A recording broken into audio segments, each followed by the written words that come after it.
Ladies and gentlemen, friends and enemies, welcome back to episode 4 of the Risk Factor podcast. Thank you for joining me. It's been a few days. Some matches have gone down. It's Thursday, April 6th, so week 2, Major 4 starts tomorrow. I'm pretty excited for that. I want to make sure that we got an episode out before week 2 starts, after week 1 had finished, because now we got a bunch of matches to reflect on. Some roster changes have gone down on recently. As early as last night, there was another roster change with Florida.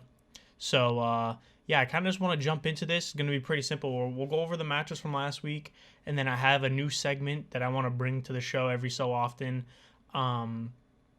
called Risk's Championship Pie. So look out for that. And then at the end of the episode, we'll go over predictions for next week. We'll just jump straight into it with matches from last week here. Let me see right here. Bam. Perfect. And I'll do this just like that. All right, great. So last week was week 1 of Major 4 qualifiers. We had some team changes going into it, and we saw with Vegas they had the team change with Standy where they got rid of Too Real. I think they would have kept Too Real if it wasn't for Standy being available. So feel bad for Too Real a little bit. You know, his spot wasn't necessarily lost because of what he had done, but what someone else could have. So he's taking a backseat. I believe they released him. I wouldn't be surprised if we see Too Real on another team. He did pretty decent on this Las Vegas squad. So if he gets lands a spot on another team, probably like a lower tier team, he obviously isn't a big name or has proven himself too much, but I think he did enough to show that he has what it takes to be in the league. So we'll see what comes from Too Real. So if we start at the bottom here and work our way up, that is the order in which the matches had gone down this past weekend. So on Friday we had 3 matches, which was Vegas Breach, Ravens Thieves, FaZe New York. This first one is probably the most interesting one to me. We had a new look at Las Vegas Legion, and there is currently a race going on between Rocker and Legion for that 8th place spot in the CDL, which would qualify them for champs. Rocker, I believe, had 110 points going into the day, and Vegas had, I believe, 80 points going into the day. I think they were down 30. You get 10 points per league match win, and then come the major, the playoffs, the tournament, at the end of the major, you get points accordingly for which place you get in the tournament. So these league matches are very big. They are technically like 3 league matches behind. But of course, you can still get points at the major. So Boston Breach versus Las Vegas Legion. I was really excited for this match. I had Las Vegas Legion winning 3-2. They actually ended up winning it 3-1. And this was a great showing from Standy. This is the reason why they picked him up. He went absolutely insane the entire match against the Breach. We had a 250 to 249 Vegas win in the hardpoint Albagra Fortress. It was like 249 Boston. Vegas jumps in, 2 of them die. TJ's left by himself. He pops like a 3-piece to stay alive, and then reinforcements come in. They close out the game. It was insane. I don't know how TJ stayed alive. He was surrounded by 3 Boston members. He tucked into the corner, stayed alive just long enough for his teammates to come in. He still gets the kills himself anyways. And we just saw what TJ and Standy can do together as a sub duo. I mean, as you see here, he had the most damage in the match, and then he also had a great KD in 1.29. His plus minus is very, very good, plus 21. He was making sure that all of his lives went towards good and getting him the correct kills. I mean, 0.9 out of temp is just one of the lowest temp performances you can see. So for this team to be performing against a team like Boston, who everyone has kind of like in the middle of the pack currently, it definitely shows what this team is capable of. And for them to win 3-1, show resilience to win a map like this where they were down bad, they looked like they were about to lose, and TJ really looked like vintage TJ and held the game for them. They win the search as kind of expected. Vegas is a very good search team, and I feel like with Standy now, it's going to be even better. As you can see here, again, TJ and Standy, both doing great for their team. Control, this is what they lost. They have been a terrible control team all year long. I think if they can find a little bit of footing in the control, they'll be a top team. I don't see why not. This Vegas squad has gone from like the meme team into a team that I think a lot of people are rooting for, including myself. I've been a big fan of them all year long, especially having TJ, Temp, and Clayster. I'm a big fan of all three of them. I know they had Pro Loot, is okay. As far as like, as if I'm a fan of him, Too Real, but Standy, fan of Standy. So for him to come in here and solidify this squad, they're probably my favorite team right now outside of like my favorite team. So I'm really rooting for these guys. They closed out the series in 4 with a pretty convincing hardpoint win, where Standy once again, definitely MVP of the series. So it was good to see. What Standy could do with this Vegas team and close out that match versus Boston.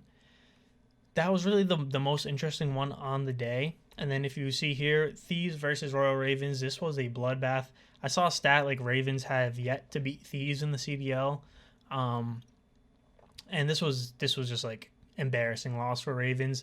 This Ravens squad is just so down terrible. It's unsalvageable, and I feel like they know that. And you heard them say it doesn't even really feel like a team anymore. I feel like they're kind of just showing up to work. And GG, no waiting for next year. But the problem is you never know if you're going to have a next year. So I feel like these players should still play for themselves, even if it's not for the team, because, your spot in this league is never guaranteed. There's only 48 players, and there's hundreds of players, or there's probably 100 players that are worthy of being in the league. So your spot's always being gunned for. I think it's important that these players continue to try their best, because even if they have a decent Major 4 or Major 5, people are going to look at it going into next year saying, hey, that maybe we should pick up XYZ person. The hard point was like 250 to 100. The control was 3-0, or the search was 6-0, and then the control was 3-0. It was just annihilation. No point really even talking about it. It wasn't even close for these guys. Atlanta FaZe New York Subliners. This one took me by surprise. This New York Subliners team has not been looking great as of recent. The past 2 majors were pretty poor for them. I had FaZe winning this 3-2 or 3-1. I can't remember, but the Subliners actually come out and they pick off the win. And to do it in a Game 5 fashion is really impressive with how good FaZe's search has been. So this FaZe squad, we'll see this later on in these matches where FaZe are starting to lose some searches here and there. But we saw, I had heard Crowder, FaZe's coach, talk a little bit post matches, talking about how they're trying to make some changes to their fundamental gameplay, and he thinks this is growing pains and they're going to get the hang of it. He thinks this is kind of a necessary move where take 1 step back but 2 steps forward. He thinks right now this is the 1 step back for them. So he's not too worried about that loss there, or how the searches have gone for him this week. Same thing with the hard points. Didn't look great in hard point either. So they went 1-4, and then in the search I think they went 2-4, I believe. They lost 1 in each series. So yeah, Subliners, they pick up the win, and I'm kind of happy for the Subliners. I'm a big Paco fan, so to see him winning is always good in my eyes. I'm just really surprised with this FaZe team losing that, to be honest. I kind of had them sweeping the qualifiers 5-0. So yeah, that's how that one went. And neither of these teams are really. FaZe is definitely not worried about CDL points. Seed 1 always is good because you'll always have the veto advantage come champs. But of course their slot is already solidified. Subliners not so much, but their slot's pretty solidified as well. It would take a miracle for them to lose their spot. Then going into Saturday, we had the Rocker versus the Mutineers. Now, this is kind of like a hot topic right now. The Rocker had a homestand where there was a LAN. They invited the Mutineers, they invited the Gorillas to play, and they played in front of a crowd, and it was like a little mini CDL event hosted by the Rocker, sold tickets, merch, food, whatever. It was a revenue source for them, so I'm happy for that. It was really cool to watch, and I would really like for them, other teams, to do this as well. The only thing is that it's a Minnesota event, so all the fans, most of the fans, Minnesota fans, so you have that advantage. Also, they play 2 matches in the same day, as you see, are April 1st, April 1st. So that's something that some of the players weren't too happy about, especially on the Las Vegas squad, because they are currently racing against Rocker to get the most CDL points to qualify for champs. And for Rocker to have 2 matches in one day, they get a warm-up. The second team doesn't get a warm-up. They have the home crowd advantage. You can kind of see how it would be slightly favorable towards Rocker in these sort of matches. Do I think it's a great idea and I think more teams should do it? Yes. I just feel like something has to give. I'm not sure what's. I don't know what the solution is. Maybe if every team had a homeland or like a home event and they played 1 or 2 matches, so everyone played the same amount of matches on land, so they had the same chances with those like benefits, then maybe something like that would make sense. But Rocker played Florida. Florida is in shambles right now. They swept them pretty easily, and there was really nothing to say about that one. Well, I guess there is something to say. They picked up Fame and they dropped Attach, which I was pretty like surprised about. I thought Attach was playing okay. He wouldn't be the player that I would have switched on this squad, but it ended up being him. And so it was the first showing from Fame. He played pretty decent. The whole squad played pretty decent. They won 3-0. Nothing really stood out from one player, but everyone played their roles correctly, and they got the job done against Mutineers. Then, match 2 of the day, Boston Breach versus Toronto Ultra. This one was pretty surprising to me. I mean, you have Boston Breach. They come off the loss against the Legion in the previous day. You have the Major 3 champions in Ultra, and you have a match that seems like it should be an Ultra win. And what happens is Breach goes up 2-0. Ultra dig themselves in a hole. Ultra has been lights out in control all year long, so not surprising they won the control. Start to mount a little bit of a comeback. They win the hard point, goes down to Game 5 search, but they just couldn't close it out. They dug themselves too much of a hole. I was surprised to see this. It was close games, a close series. Anybody can beat anybody in this league, but for it to be, Toronto Ultra major winners versus Breach, who had just came off of a loss, maybe that gave them some fire because they knew they couldn't go down 2-0. That would be really bad for them. And they came out and closed it. Then, same day, Minnesota Rocker, again at their LAN event, playing Los Angeles Guerrillas.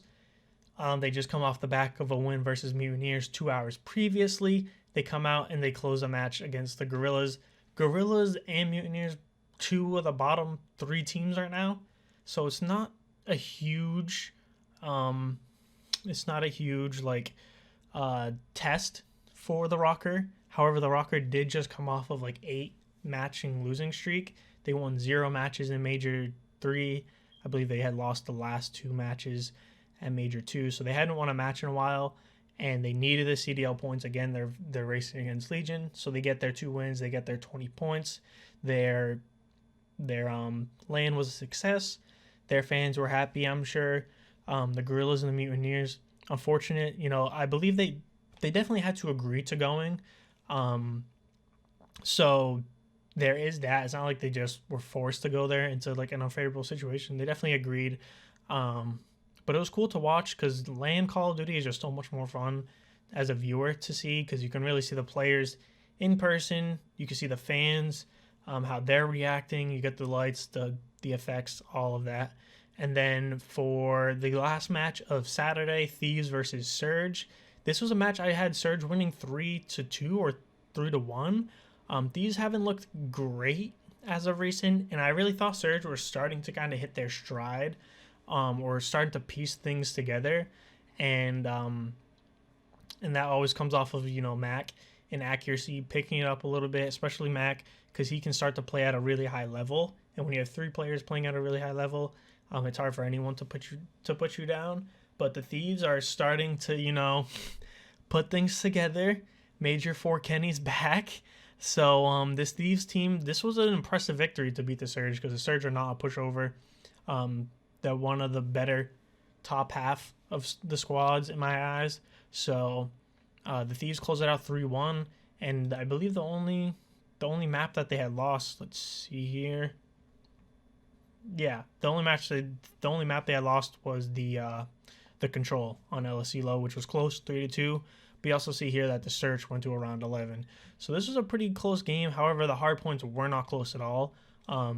They beat them by 90 points here, beat them by 60 points here on Hydroelectric, and Embassy, they beat them by 90.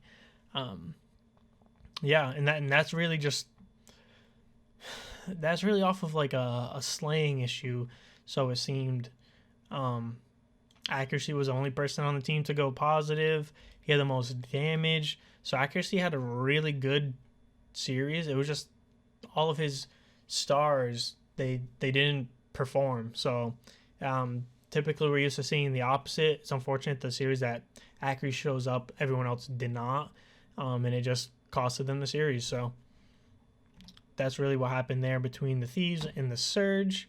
And then if we once again go back, 3 matches left. This is the final day. This is Sunday. The first match, Surge versus Ultra. Now, both these teams at this point are 0-1. Whoever loses this is going to be 0-2. Whoever wins will be 1-1. This is a really big game for both of these squads. And again, Ultra lose 2-3. I mean, Ultra are now 0-2 in the qualifiers. Their next match, I believe, is against FaZe, so it's looking scary for the Ultra. I mean, they had competitive games, they had competitive series, both of them were 3-2. However, just like the Boston series, it was the same story. Surge goes up 2-0. Ultra always are winning that control. They get a little bit of confidence. Scrappy starts, talking a little bit, hyping up his team. They win the hard point, and then when it gets down to that Game 5 search, they don't have enough gas. Seattle closes it out. And it was a great series to watch. And this is kind of like what I expected. This is why I thought Surge was going to be beating Thieves, is because what I expected was Seattle is starting to like kind of make it click.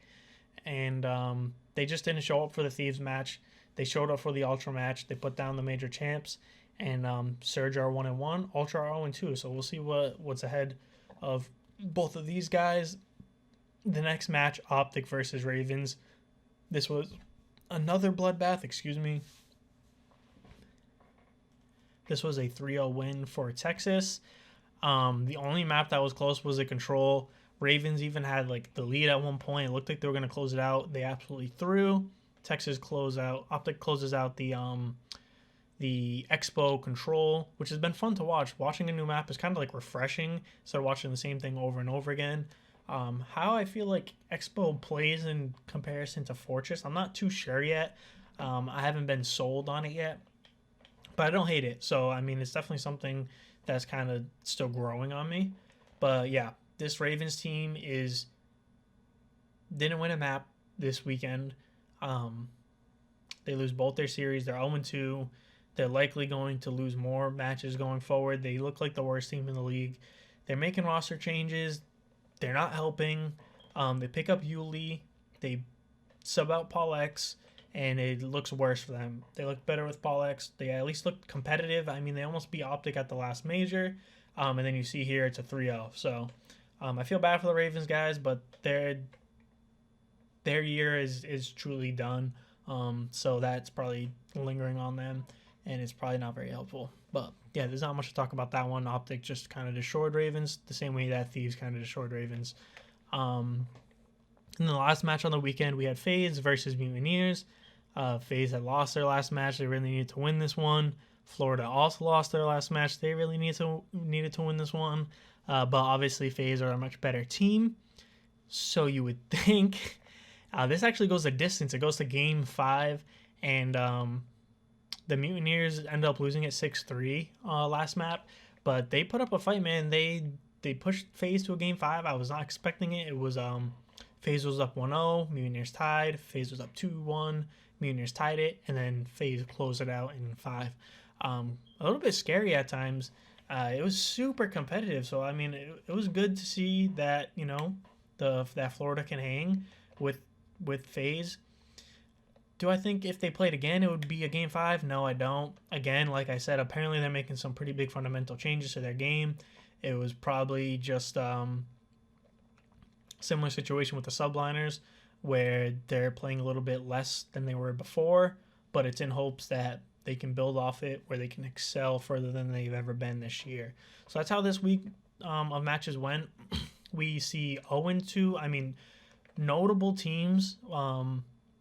Ultra 0-2 on that road to losers bracket, which would be very detrimental to them, seeing as how they had just won the last major. We see Thieves 2-0. They were probably the most impressive team. The Ravens, I mean, they did what they had to do, right? So they closed them out 3-0, but to beat Seattle 3-1, that was pretty impressive. So they are 2-0. Ultra are 0-2. And then also we have other notable teams. FaZe are 1-1, right? FaZe are 1-1. Breach are 1-1. Optic is 1-0. New York is 1-0. And then we have the bottom tier teams. Ravens 0-1. Mutineers, or Ravens 0-2. Mutineers 0-2. And then we have the Gorillas 0-1. And we are missing FaZe. They are 1-1 too. So we'll see what happens going into next week. We'll talk a little bit more about those matches, our predictions. But now I want to jump into my favorite bit here on the Risk Factor podcast, called Risk's Championship Pie. Now, this here is Risk's Championship Pie. Okay? And I'm going to be listing teams, and I'll be showing you how I feel they have at a shot at winning Major 4, this upcoming major. As of right now, this is how I feel like the odds are going to go down, and we'll go one by one, and you can kind of guess who's coming next, and this should be fun. So yeah, Risk Championship Pie, our lowest tier team, the chances the London Royal Ravens have at winning Major 4 is 1%. I thought about putting them down to 0, our only team at 0, but I couldn't. I just couldn't. I feel like I had to give them a 1% chance. I mean, we saw what happened with the Gorillas last year, where they went down to losers bracket 1. They won the entire thing. That was a miracle, right? But that Gorillas team was better than this Ravens team. Like, this Ravens team is really bad right now. So that's why I thought about putting them at 0. But, it's never chalked. So you can never say never. It has to at least be 0.1, 0.5%, 1%. There's always a chance. So Ravens, 1% chance at winning this upcoming major. Next in line, we have the Mutineers. This Mutineers team has been going through changes. Actually, I didn't mention this. I forgot to mention this. Havoc is having a personal situation, is what I saw. He is, I believe, benching himself for the time. We do not know who his replacement is. Maybe Vickle could be coming back into the starting lineup, but this Florida team has not been looking great.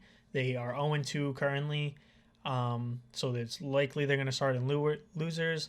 They haven't been able to really hang with any of the top teams at all, so they have a 2% chance.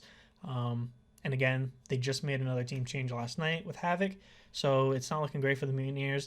And then going into our third team, we have the Gorillas. Similar situation. They looked like a decent team at the beginning of this year. They really did.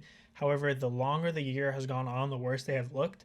They haven't been able to beat really any top teams recently. They are 0-1 right now, as they lost to Rocker, who is a team that they would probably be their best chances at winning this qualifiers. The rest of the teams they're playing are better than Rocker. So they really had to win that one. So for them to lose 3-1, the Gorillas have not looked very good. Joe Deceives had a very good match, though. He had one of the most impressive stat lines we saw, but it was only one map in the hardpoint, and our cities, unfortunately, has been playing not nearly at the level that we are used to seeing our cities play at. So this Gorillas team is just kind of in shambles. Their chances at winning this are very slim. I give them 2%. The fourth highest chance at winning Major 4 is the Minnesota Rocker. Now, they are 2-0. They have a decent chance at making winner's bracket. They should only have to win one more match. However, their 2 games that they had beat are 2 teams that are below them right now. They beat the Mutineers, they beat the Gorillas.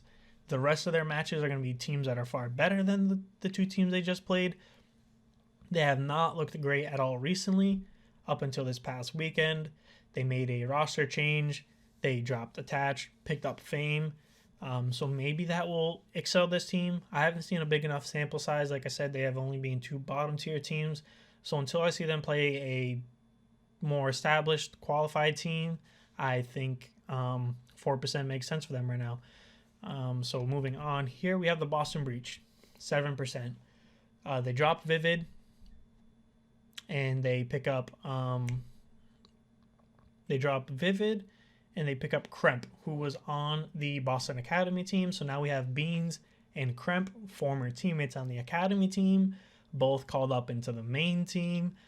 This Boston team has looked kind of like a top 6 team throughout this year. However, I feel like with all these team changes, that things are kind of going to slip a little bit. They have gotten their top 4 placement, haven't been able to crack into the top 3 yet this year. I just feel like other teams are putting it together a little bit better than they are. So I give them a 7% chance at winning this upcoming Major 4. New York, this is an interesting team to me. So we saw what they could do. Major 1, they win the whole thing. Major 2 and 3 were pretty upsetting for them. And it didn't go well. Major 2, they had the flight issue. Major 3, they got top 8 and then top 12, so they got worse. Everyone gave them some slack for Major 2 because of the flight situation, but Major 3, they came and they fell flat on their face. But this is a team that I still feel like can beat anyone. Just can they do it consistently? I don't think they're as consistent as some other teams, but I do think they're better than all the teams below them right now. We saw them just beat FaZe, right? So that's exciting. Hydra's still looking like he could be a top 3 for MVP. If some of the rest of his teammates can put it together the way that they were, Kismet and Skies, Priesta plays smart Call of Duty. If they can, kind of get some map pool advantages and start beating some of these teams on a consistent basis, I don't see why they don't have at least a decent chance at winning the Major. So yeah, I give them 8%. Right above them, so we have a pretty tight cluster. We have 7% Boston, 8% New York, 9% Seattle. The Seattle team does indeed lose to Thieves 3-1. Like I said, I don't think it would be as bad of a beating if they were to play each other again. Accuracy was by far the best player on that team, which is a anomaly. I think it was an off day for Seattle. I think they're starting to make things work. As we've seen in past years, they have good tournament, bad tournament, good tournament, bad tournament. I feel like this could be the good one for them. So I'm going to give them 9%. I really like the way that their squad has been sticking it out. I think they're going to make it work. So whether they win or at least get close, I think we'll see Seattle. I would not be surprised at all if they make a Sunday. So 9% for Seattle. Vegas Legion, I'm also going to give them 9%. They, like I mentioned earlier, they dropped 2 real, pick up Standy. Standy has been looking, okay, they played 1 match versus Boston, but Standy has been playing pretty well all year long, even on Ultra, I thought. And this Standy TJ combo, their pacing just seems to make a lot of sense. It seems like he had rejuvenated this squad. Clayster has been playing pretty well all year long. Temp has been playing pretty well for this past few years. He's kind of been the only saving grace for this Vegas squad. So I really like the story this team has, and I really think this team can pull it together. I know you're going to get the passion out of Clay. I know that Standy's going to bring this, rejuvenating young talent to the squad. And I think this Vegas team can pull it together. I think they might. I predict this will be their first time in winners bracket going into a major. I think they can get it done, and I'm hoping they can get it done because I want to see what can happen. I think it would be a great story for Vegas, and I'm excited to see what comes next week and come the major. So yeah, Vegas 9% at winning major 4. Next team, LA Thieves, have a 10% chance at winning Major 4. It has not looked great for Thieves recently. Major 2, of course, they get second place. Major 3 did not look very well. Now, they beat Ravens 3-0, and they beat Surge 3-1, so they're in a pretty good position to get into winner's bracket. I'd be surprised if they don't get into winner's bracket. Major 3, Draza had a pretty bad stage, honestly, probably the worst stage that we've seen him have maybe ever. And just off of these 2 matches, he already looks kind of back into his normal form. So I don't see why this Thieves team can't have a large chance at winning Major 4. So yeah, 10% chance for Thieves. Kenny's starting to really make things click. Octane has been making things click, and it's just, yeah, this Thieves team's pretty good, man. Envoy, I think, is probably like a top 10 player right now, maybe even top 5.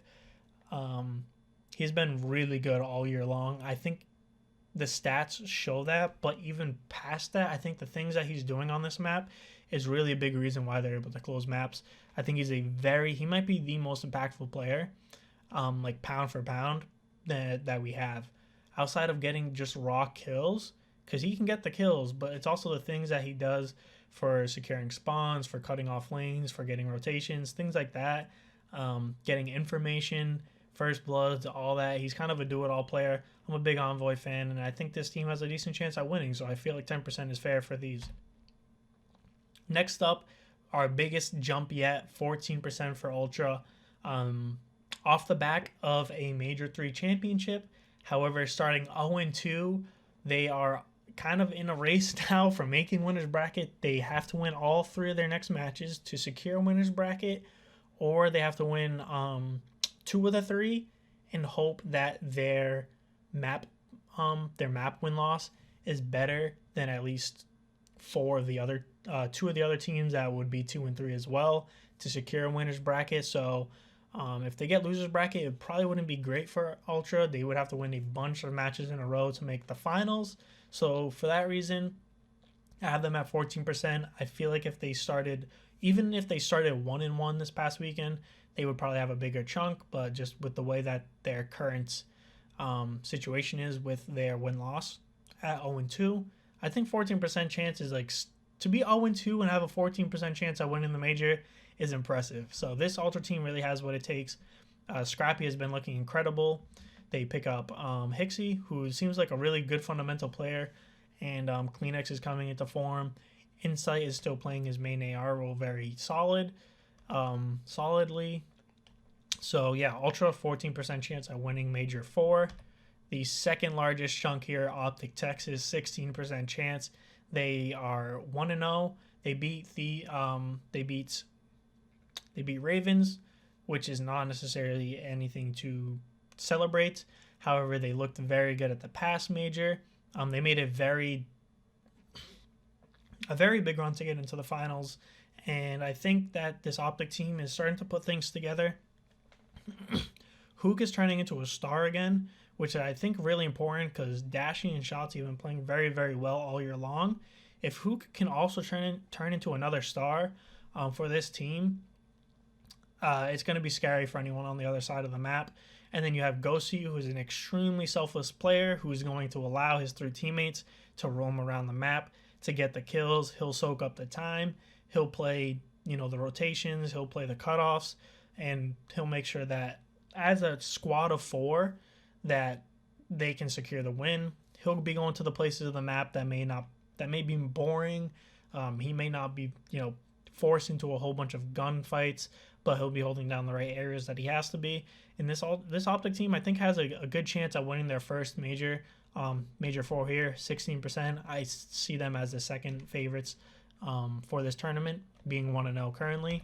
And then, of course, probably with every tournament in the past 3 years, the most likely team to win, Atlanta FaZe. They are 1-1.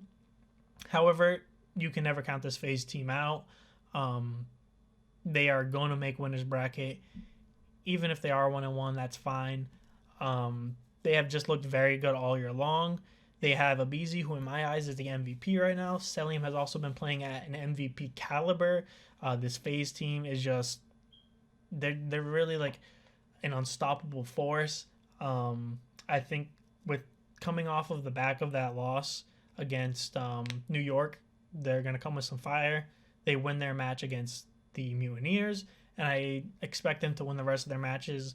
With the only question mark being Ultra, so we'll have that to look forward to, an Ultra FaZe match coming up next week here, starting tomorrow. So yeah, this is Risk's championship pie. Let me know what you think. We have Ravens, Mutineers, Gorillas, Rocker, Boston, Subliners, Surge, Vegas, LA Thieves, Ultra, Optic, FaZe. In that order, you can see the percentages here. We'll make an updated tier list, or we'll make an updated championship pie. We'll see who goes up. We'll see who goes down. And yeah, this will be fun to continue to do. And we'll see the way that the teams go up and down throughout the pie chart. Some teams will grow. Some teams will shrink. And yeah, I'm really glad that we were able to do this because this was fun. Shout out Fabio Chest Hairs for making this graphic because it looks absolutely insane. Yeah, so shout out him.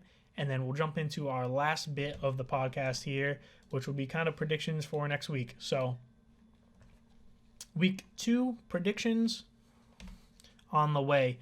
We have some bounty matches, so that's what this cash emoji is. The winning team gets $10,000. I don't think it's going to have a big impact on the way that the teams play, or I honestly don't think it's going to have an impact at all the way that the teams play.